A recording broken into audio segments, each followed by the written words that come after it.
그래서 에베소서 1장 15절부터 23절까지 우리 함께 한 목소리로 읽겠습니다. 에베소서 1장 15절부터 23절까지입니다. 하셨으면 함께 읽습니다. 시작.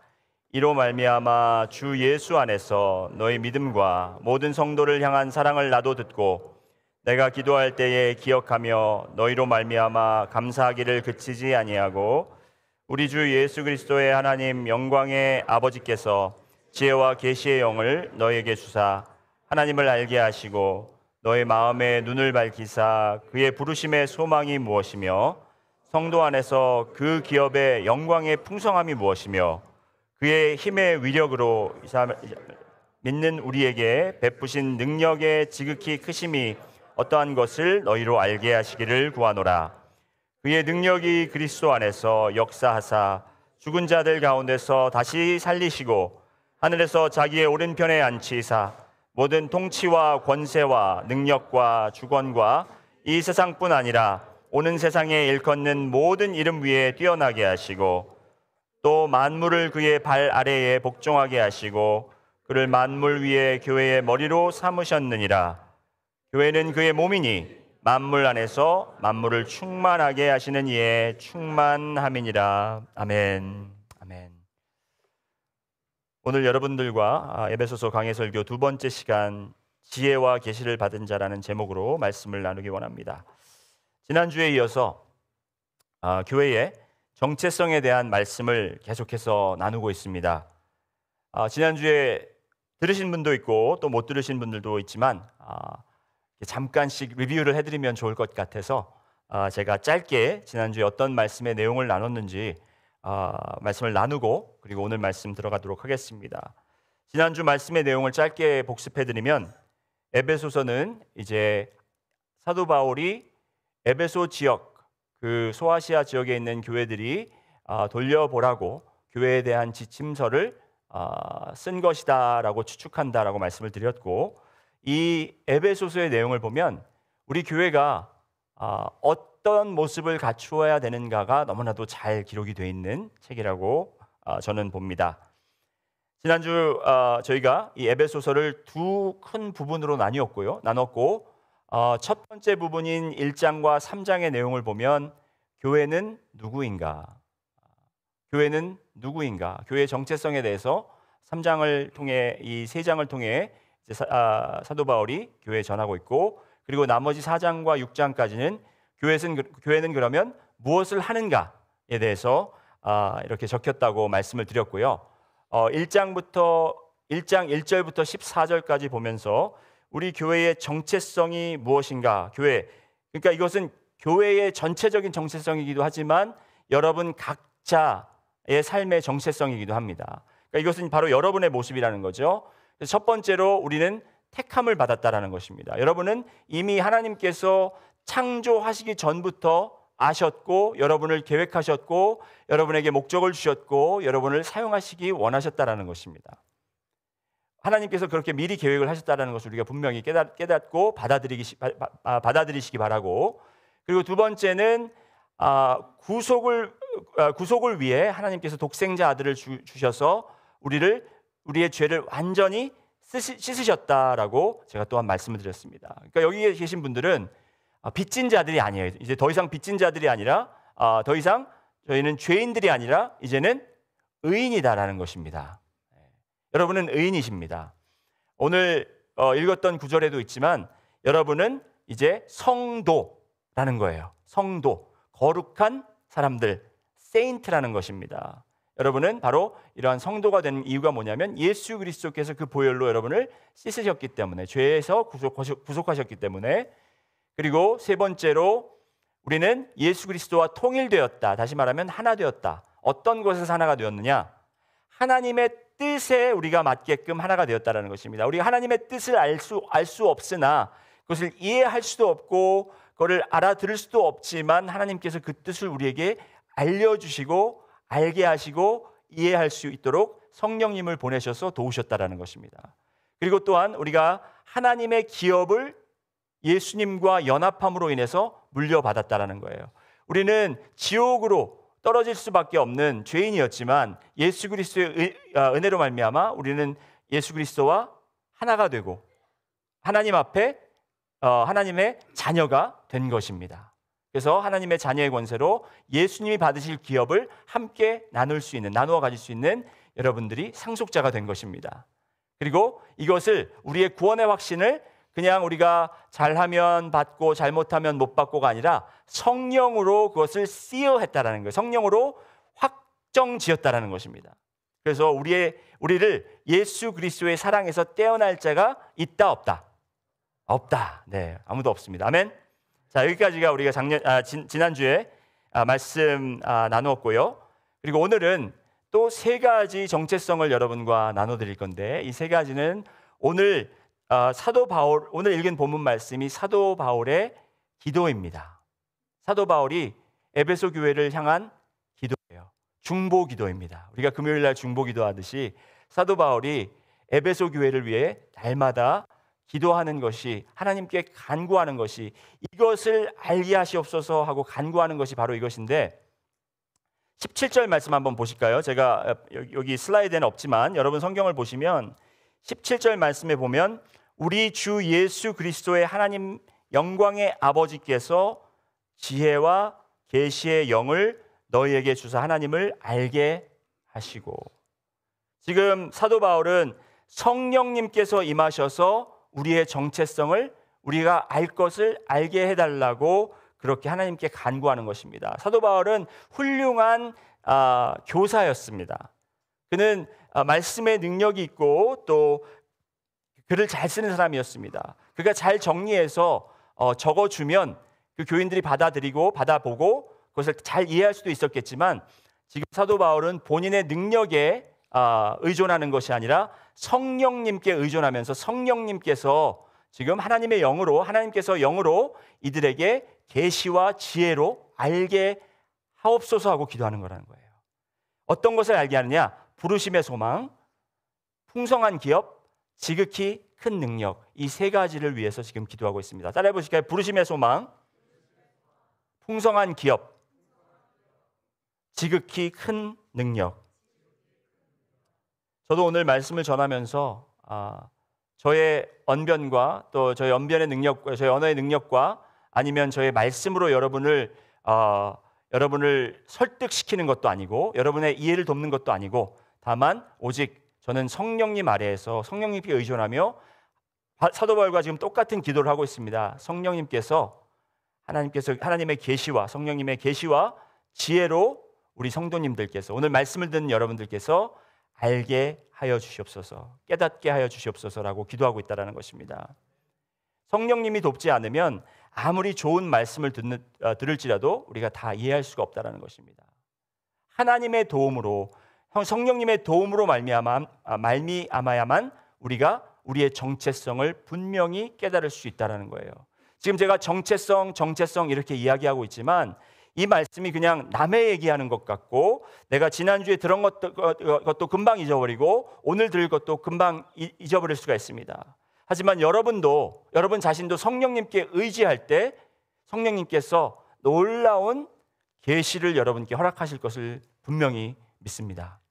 제가 2019년도에 이제 달라스 목회를 목회지에서 사임하고 그 하와이 그 빅아일랜드 코나 있잖아요. 거기에서 YWAM 열방대학, 여러분 열방대학 아시는 분 계세요 혹시? 그거 아시나요? 열방대학 혹시 로런 커닝햄 목사님이 세우신 열방대학 혹시 아시는 분들 계세요? 그게 이제 전 세계에 세워진 여러 그 선교 기관이면서 또 학교면서 훈련 기관입니다. 그런데 저희 가족과 제가 거기에서 이제 6개월 동안 훈련을 받고 또 필리핀에서 선교도 하고 그랬는데 거기서 훈련 받는 동안 첫 한 2주 정도 제가 굉장히 힘들었습니다. 하와이 자체는 너무 좋았죠. 하와이 간 건 너무 좋았고 누가 어떤 사람이 그러더라고요. 박래희 목사 선교 갔대. 그러면서 뭐 하와이 간 게 무슨 선교냐 막 이런 이야기도 했는데 맞습니다. 사실 뭐 선교를 간 게 아니라 훈련 받으러 갔던 건데 하와이 자체는 너무나 좋고 거기 해변도 너무 아름답고 코나 커피도 너무 진짜 맛있고 그런데 그 강의 시간에 들어가면 너무 힘든 거예요. 왜냐하면 그 열방대학 거기에 가르침이 조금 뭐라고 할까요? 그 성령 운동주의거든요. 약간 제가 받았던 교육에 비해서는 굉장히 그 카리스마틱한 쪽으로 많이 치우쳐져 있습니다. 그래서 하나님의 음성을 듣는 법, 그리고 성령을 따라 전도하는 법, 뭐 이런 식으로 이제 가르침을 하는데, 그 강사들도 보면은 신학교를 졸업한 사람도 아니고, 그리고 또 나이도 뭐 그렇게 많이 든 사람들이 아닌 사람들이 나와서 가르치니까, 저는 신학대학원 마스터만 2개고 지금 박사학위까지 공부하고 지금 목회만 지금 20몇 년을 한 사람이 거기 앉아가지고 그걸 듣고 있자니 너무 이 신학적으로도 이게 맞지가 않고 힘든 거예요. 너무나 힘든 겁니다. 그런데 제가 뭐 어떻게 해서 성령님께서 저를 좀 약간 깨우쳐 주시고 겸손하고 낮게 하셔서 나중에는 제가 거기서 놀라운 은혜와 하나님의 하나님의 놀라운 사랑을 제가 거기서 체험했는데, 그걸 다 나눠드리진 못하지만 하여튼 제가 겸손하게 낮아지는 그런 사건이 있었습니다. 그런데 그 이후에 이제 3번째 주 들어가는데, 그 3번째 강의하러 오신 분이 여자분이셨습니다. 그 여자분이 강의한 주제가 freedom, 자유에 대한 거였어요. 근데 그 자유라는 강의를 이야기하면서 이분이 이런 이야기를 했습니다. 정체성에 대해서 이야기할 텐데, 지금 여러분들이 생각하고 있는 당신이 누구라고 생각하는 것은 분명히 세상과 연관이 되어 있을 것이다.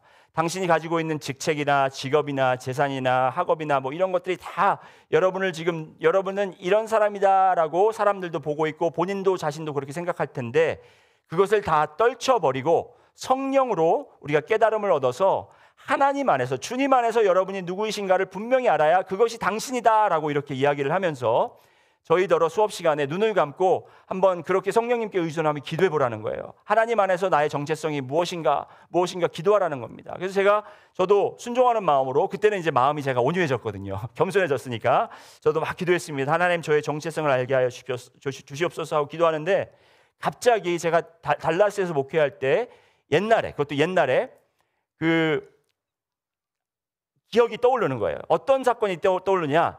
그 교회에 어린 아이가, 남자아이가 하나 있었습니다. 그 남자아이는 한 4살쯤 됐는데 너무너무 귀여운 아이였어요. 집사의 아들인데 얼굴도 그냥 이렇게 너무 통통해가지고 제가 맨날 보면 이렇게 꼬집어주고 싶은 그런 아이고, 말도 너무너무 귀엽게 하는 아이였어요. 목소리도 약간 허스키해가지고. 근데 이제 이 아이가 혀가 좀 짧으니까 R 발음이 잘 안 돼요. R 발음이 안 돼서 어떤 식으로 얘기하냐면, 이제 이 아이에게 책을 읽어줄 수 있어요라고 부탁하는데, Can you read for her? 이런 식으로 얘기해요.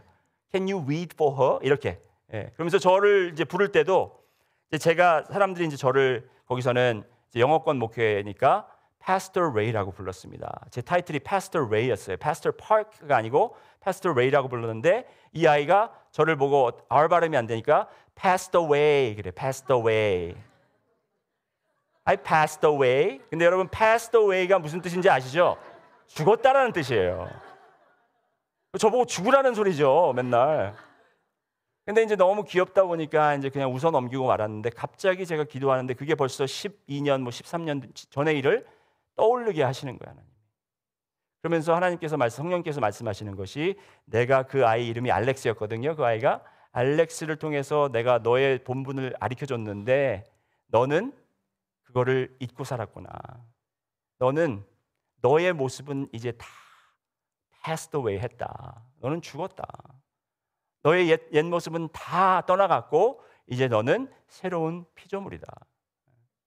너는 지금 pastor라는 그 말로 너는 너의 자신을, 정체성을 거기서 찾으려고 하고, 그게 지금 여기 코나에 와서 열방대학에 다니면서 사람들이 너를 패스터라고 불러주지 않으니까 지금 너의 마음속에 불안함과 지금 떨림이 있는데, 그거는 아무런 상관할 것이 없다. 왜냐하면 거기는 아무도 제가 패스터인지도 모르고 저를 패스터라고 부르는 사람도 없고, 심지어 저희가 있는 DTS 거기 학교가 가족 학교이기 때문에 그 가족 어린아이들이 있잖아요. 어린아이들 2살, 3살짜리 꼬마아이들도 와가지고 Hey Ray 막 그러는 거예요, 저한테. 처음엔 막 그게 막 조그만 게 진짜 나보고 이름을 막 부르면서 막 제가 막 열이 나는 거예요. 패스터가 아닌 나는 누구인가?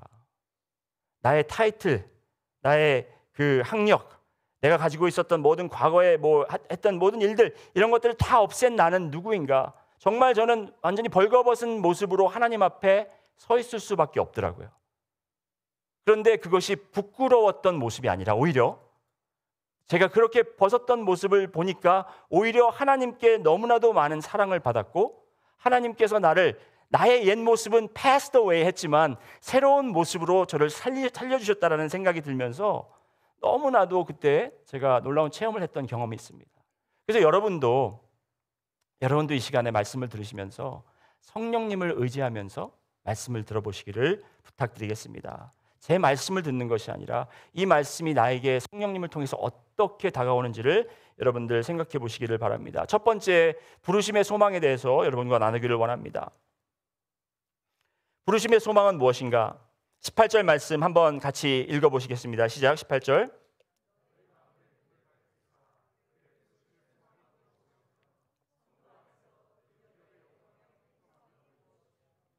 사도 바울이 간절히 교회가 깨닫기를 원했던 것 중 하나가 바로 부르심의 소망이었다라는 것입니다. 성령님, 하나님의 영으로 지혜와 계시를 통해서 이 성도님들이 깨닫고 알게 하기 원한 것이 바로 여러분들 각자 한 사람 한 사람마다 하나님께서 부르심으로 소망하게 하신 것이 있다라는 것입니다. 여러분, 오늘 이 말씀을 듣는 여러분에게서도 부르심의 소망이 깨달아지며 이것을 알기를 저는 간구합니다. 먼저 우리가 부르심이라는 단어를 보겠습니다. 부르심이라는 단어가 헬라어로 클레세오스라고 합니다. 이 클레세오스라는 단어는 부르심이라는 뜻도 있지만, 누가 불렀을 때 클레세오 할 수도 있지만, 초청했다라는 단어도 의미도 가지고 있습니다. 그런데 신약에 이 단어가 사용될 때는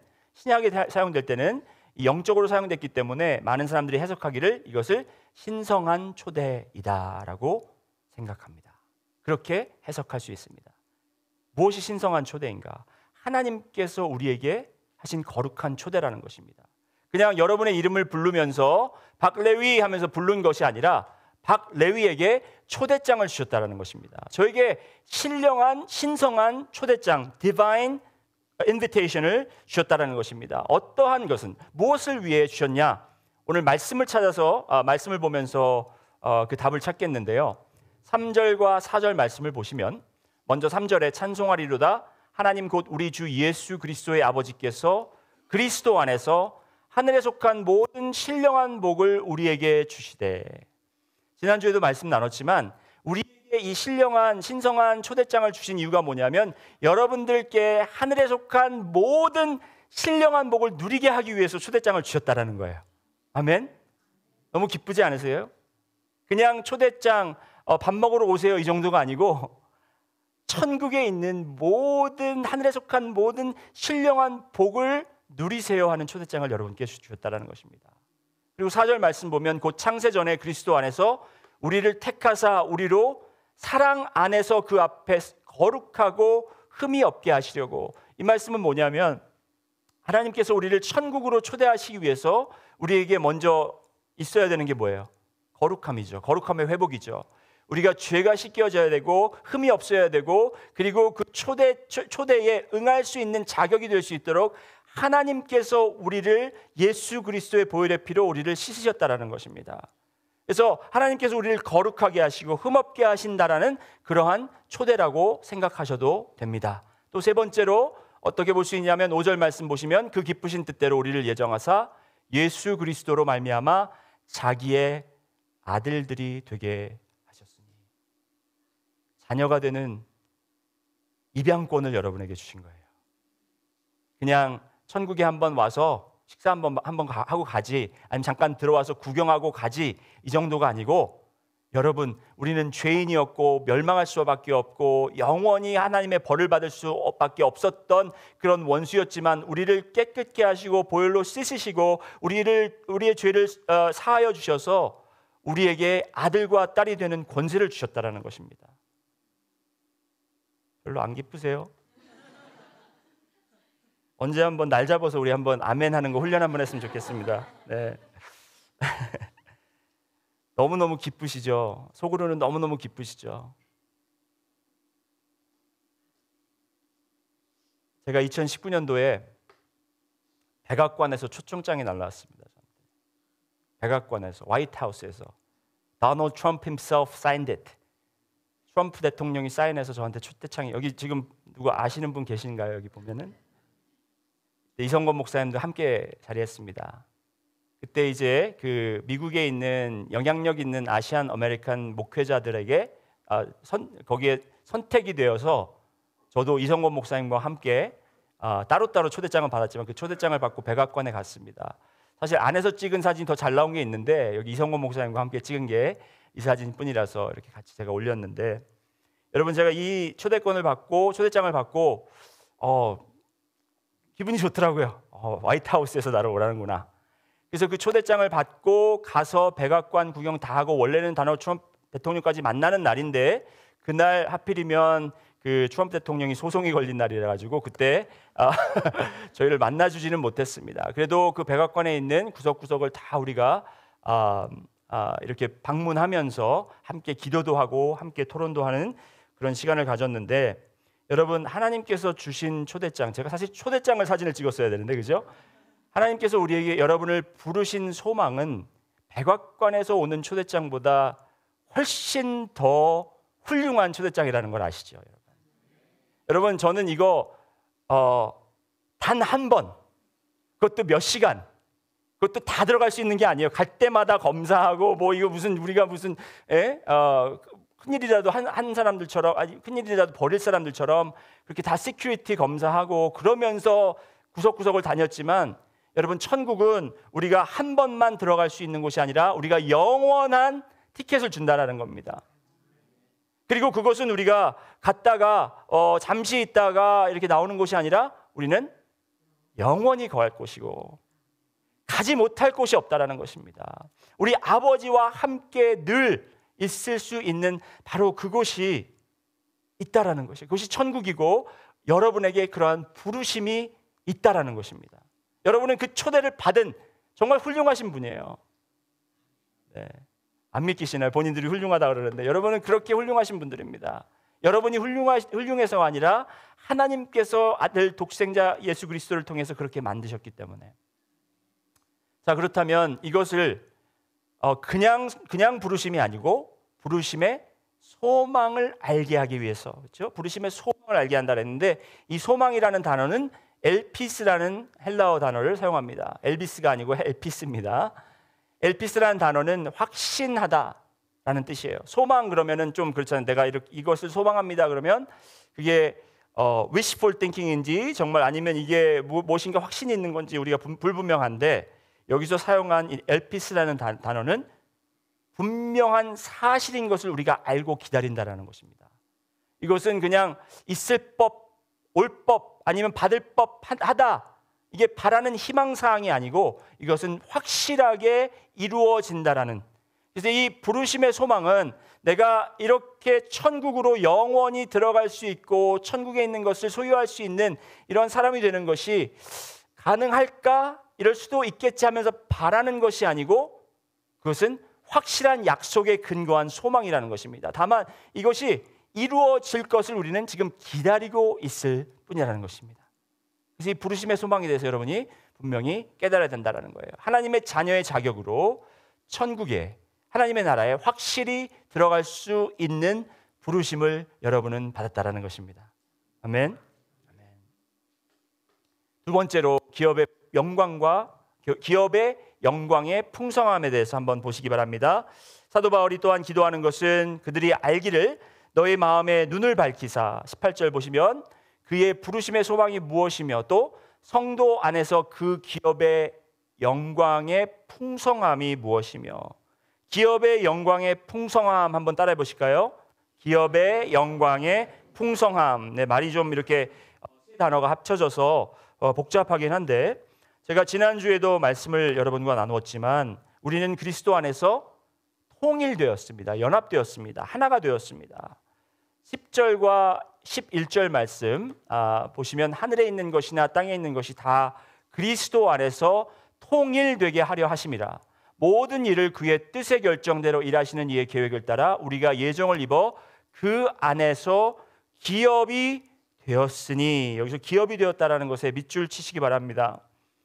그리스도와 연합하여 그의 기업을 우리가 함께 받을 수 있다는 것을 알 수 있도록 깨달을 수 있다는, 이것이 얼마나 큰 기업을 우리가 물려받았다는 것을 깨닫기를 지금 간구하는 것입니다. 제가 여러분께 이렇게 말씀드리면서 기쁘시죠? 신나시죠? 아멘하세요? 이러는 건 아무 소용이 없고요. 여러분이 성령을 통해서 우리가 얼마나 큰 기업을 받았는지를 깨달으셔야 돼요. 여러분 복권 당첨하시면 지금 있는 그 표정으로 계실 수 있습니까? 아마 그냥 궁뎅이는 들썩들썩하고 입은 실룩실룩하고 막 좋아서 어쩔 줄 모르고 막 그냥 흥분돼가지고, 그렇죠? 여러분 복권 당첨된 것보다 여러분이 받으실 기업은 상상도 하지 못할 엄청난 기업을 물려받으신다라는 것입니다.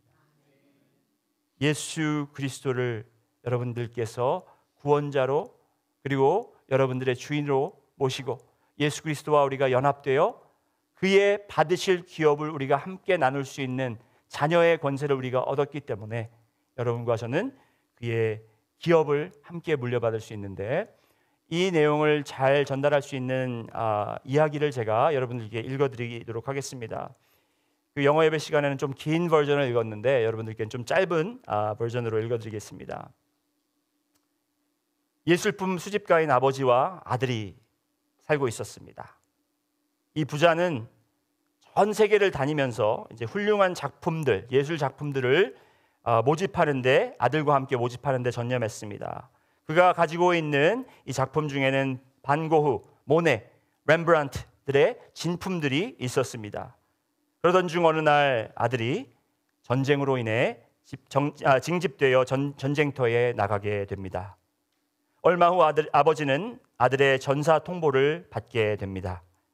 그 전보에는 이런 글이 적혀 있었습니다. 이런 말을 전하게 되어 매우 유감입니다. 하지만 당신의 아들은 용감하고 영웅스럽게 다른 전우의 생명을 구하려다가 대신 전사하였습니다. 아들의 죽음을 슬퍼하며 아들을 그리워하는 아버지에게 아들로 인해 목숨을 건진 전사가 하루는 찾아와 문을 두드렸습니다. 자신의 목숨을 건지기 위해 자신의 목숨을 내놓은 전우의 은혜를 잊지 못하고 평소에 그와 아버지가 그림을 좋아한다라는 이야기를 기억하고 떠올려 그 아들이 자기를 희생적으로 구한 모습을 생각하며 기억을 더듬으며 그림을 그려서 그 아버지께 선물로 전해주기 원한다고 하며 그 선물을 건네 주었습니다. 그 아버지가 그 선물을 열어보고는 예술적 가치는 전혀 없지만 죽은 아들의 마지막 모습이 고스란히 담긴 그 그림을 그 아버지는 모든 예술적 작품들을 다 옮기고 값비싼 작품들을 다 치우고 그 아들이 그려진 그 그림을 집 한가운데 벽에 걸어놓고 매일매일 그 그림을 감상하며 아들을 회상하곤 했습니다. 그러던 얼마 후에 이 아버지도 세상을 떠나게 됩니다. 그동안 모았던 수십 개의 예술품들을 이제 대리인에게 부탁해서 경매를 통해 팔되 유언장에 지시한 대로 해달라는 유언장만 남긴 채 그는 세상을 떠났습니다. 이제 이 유명한 예술품들이 경매에 올라간다라는 소식을 듣고 그 작품들을 사기 위해서 세계 각국에서 경매장으로 찾아왔고 곧 경매가 시작되었습니다. 경매인이 가장 먼저 내놓은 작품은 이 이름도 없고 예술적 가치도 없는 이 군인 친구의 작품인 아들의 초상화라는 이 작품이었습니다. 그 작품을 본 경매장에 모인 사람들은 웅성웅성대기 시작했습니다. 저런 가치 없는 그림을 작품이라고 경매에 내어놓았습니까? 빨리 치우세요. 우리는 유명한 작품들을 사러 왔습니다. 라고 비아냥할 뿐 아무도 그 그림을 사려고 하는 사람이 없었습니다. 경매인은 이야기합니다. 이 그림을 먼저 팔도록 하겠습니다. 100불에 사실 분 한번 신청하시기 바랍니다. 아무도 손을 들지 않습니다. 빨리 치우세요, 빨리 치우세요라는 소리밖에 들리지 않습니다. 계속해서 이 경매인은 이야기합니다. 누가 살 사람 없습니까? 누가 살 사람 없습니까? 그런데 저기 한 구석에 허름한 옷차림을 한 노인이 일어나서 이야기합니다. 나는 이 그림의 주인 정원을 갖고 있는 정원사입니다. 저는 그분도 알고 그 아들도 아는데 저에게는 이 그림이 참 의미가 있습니다. 제가 이 그림을 사기를 원합니다. 하지만 제가 가지고 있는 돈은 단 10불밖에 없습니다. 10불을 만일 그 값으로 받으신다면 제가 사기 원합니다. 그래서 경매는 이렇게 이야기합니다. 10불 받았습니다. 10불 이상 내실 분 있습니까? 10불 이상 내실 분 있습니까? 10불 이상 내실 분 있습니까? Going once, going twice, sold to the old man in the corner. 그 노인에게 이 그림은 팔리게 되었습니다. 이제 이 그림이 팔리자마자 거기 경매장에 모이는 모든 사람들은 박수를 치며 환호를 합니다. 드디어 이제 우리가 그 예술 작품들을 볼 수 있겠구나. 빨리 작품들을 내놓으세요. 빨리 작품들을 내놓으세요. 그런데 이 경매인은 이렇게 이야기합니다. 자, 이것으로 오늘의 경매는 모두 마쳤습니다. 그곳에 모인 모든 사람들이 이구동성으로 항의를 합니다. 아니, 무슨 말입니까? 다른 작품들은 어디 있습니까? 그러자 경매인이 이렇게 이야기합니다. 작고하신 분의 유언을 여러분께 읽어드리겠습니다. 내 아들의 초상화를 산 사람에게 내게 있던 모든 작품들을 하나도 빼놓지 않고 주도록 하겠다. 영어로 이야기하면 Whoever has my son gets it all. 내 아들을 가진 자가 모든 것을 가질지니라. 여러분, 이것이 바로 우리가 받은 유업이라는 것이에요. 이사야서에 보면 예수님은 보잘것없고 예수님의 모습은, 예수님의 인간의 모습은 정말 보기에 볼품없고 좀 쓰러질 것 같고 그렇게 연약한 모습이었습니다. 그런데 그 예수님을 우리가 가지려고 하니까 예수님 좋긴 좋지만 그거 갖는다고 우리에게 무슨 큰 변화가 있을까? 예수님을 우리가 구주로 영접한다고 해서 우리 삶에 무슨 큰 변화가 있을까? 그렇게 생각할 수 있다라는 것입니다. 하지만 하나님께서는 이 아들이 얼마나 귀하고 이 아들을 얼마나 사랑하기 때문에 이 아들을 가진 자에게는 천국에 있는 모든 것을 기업으로 주신다고 하신 것입니다. Whoever has my son gets it all. 내 아들을 가진 자에게 모두 주겠다. 이것이 바로 위대한 유산이라는 것이고 위대한 기업이라는 것입니다. 여러분, 이 기업, 우리가 물려받은 이 기업이 얼마나 위대한지를 우리가 성령님을 통해 깨달아야만 우리가 기쁘고 그리고 지치지 않고 우리가 천국을 소망하며 살아갈 수 있다라는 것입니다. 마지막으로 19절 말씀에 지극히 큰 능력에 대해서 나옵니다. 우리가 또 하나 받은 것이 바로 이 지극히 큰 능력인데, 우리 19절 한번 같이 읽어보겠습니다. 시작.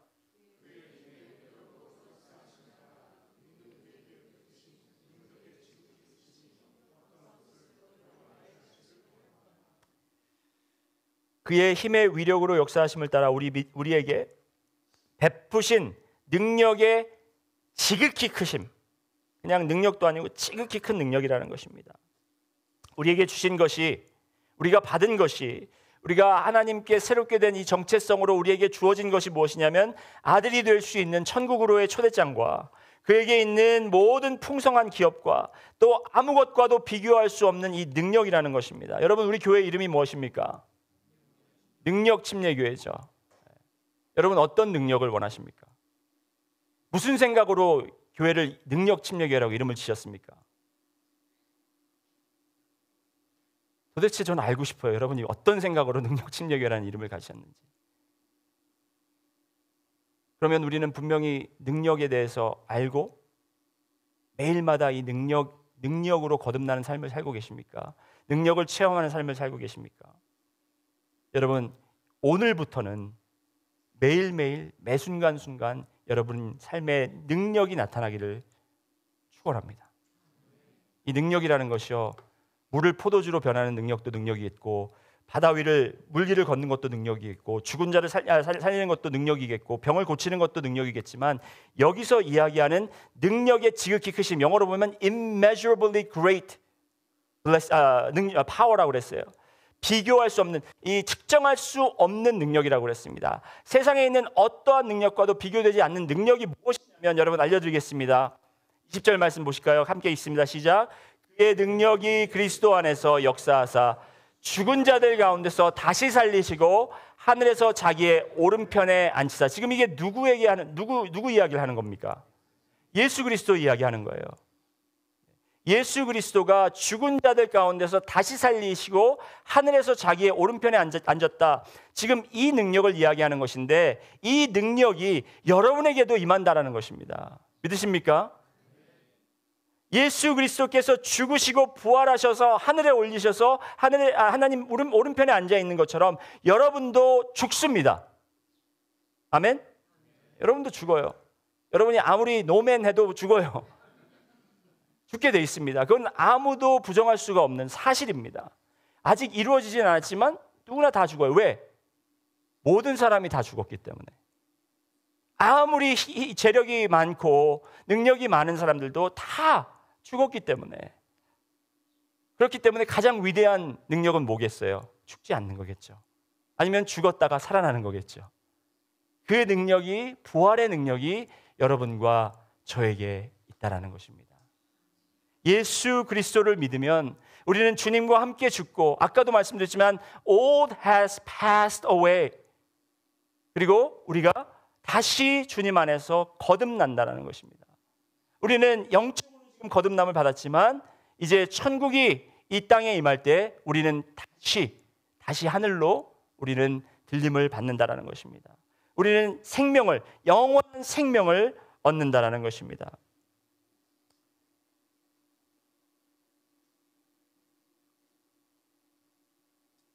지난주에 보여드린 교회 도면을 다시 보여드리기 바랍니다. 보여드리기 원합니다. 지난주 기억하시죠? 이제 이 그림이 바로 에베소서의 아웃라인이라고 생각하시면 됩니다. 에베소서의 아웃라인인데 아직도 저희는 지금 밑에 있는 파운데이션 단계예요. 그러니까 지금 위에 있는 기둥과 위에 그 대들보와 지붕과 이건 아직까지 올라가지 않은 상태입니다. 그러니까 지금 기반만 있어요. 기반만 지금 짓고 있는데 기반도 다 완성이 되지 않았죠. 지금 이 기반을 제가 이제 쭉 돌려서 여러분이 이제 이 기반 위로 올라가셔서 위에서 아래로 내려보면 좀 지금까지 지어진 기반은 이런 모습일 것입니다. 지금 이렇게 여러분 이렇게 제가 건축을 잘 모르기 때문에 근데 제가 가끔 공사장에 가보면 파운데이션이라고 이렇게 해놓고 그 안에 철로 이렇게 짝짝 선을 그어놓잖아요. 그렇듯이 그걸 한번 상상해 보시면 됩니다. 저희가 이 기반을 위에서 아래로 내려다보는 건데 지금까지 여러분의 정체성으로 이 칸들을 한번 채워보겠습니다. 배운 정체성, 지난주에 배웠던 선택받음, 그렇죠? 선택됨, 죄사함, 그리스도와 하나됨. 이것은 이 세 가지는 여러분 안에 벌어진 것이에요. 하나님을 믿음으로써 우리가 깨닫게 된 것은 나는 이미 선택되었고 나는 죄사함을 받았고 그리스도와 이미 하나가 됐다라는 것을 우리는 내 안에 이 일이 일어난 것입니다. 그런데 오늘 배운 세 가지는 이제 나에게 주어진 것이에요. 이 처음 세 개는 internal, 내면적인 거고 오늘 배운 것은 external, 외면적인 것입니다. 그래서 우리는 부르심의 초대장을 받았습니다. 여러분은 지금 그 인비테이션을 가지고 계신 거예요. 하나님의 이 거룩한 부르심을 받고 계시고 그리고 하나님의 이 놀랍고 지금 아무것과도 비교되지 않는 이 기업을 여러분들께서 얻었다라는 것입니다. 그리고 여러분들께서 놀라운 부활의 능력을 이미 여러분은 받으셨습니다. 그러니까 여러분은 죽음을 두려워해야 할까요? 하지 말아야 될까요? 하지 말아야 되겠죠. 말처럼 쉬우면 좋지만 쉬워요. 할렐루야. 권사님 주님의 축복이 임하기를 바랍니다. 저도 권사님처럼 그렇게 믿음이 깊었으면 좋겠습니다. 저희에게는 죽음이 분명히 다가올 거지만 우리는 그 죽음을 두려워할 필요가 없습니다.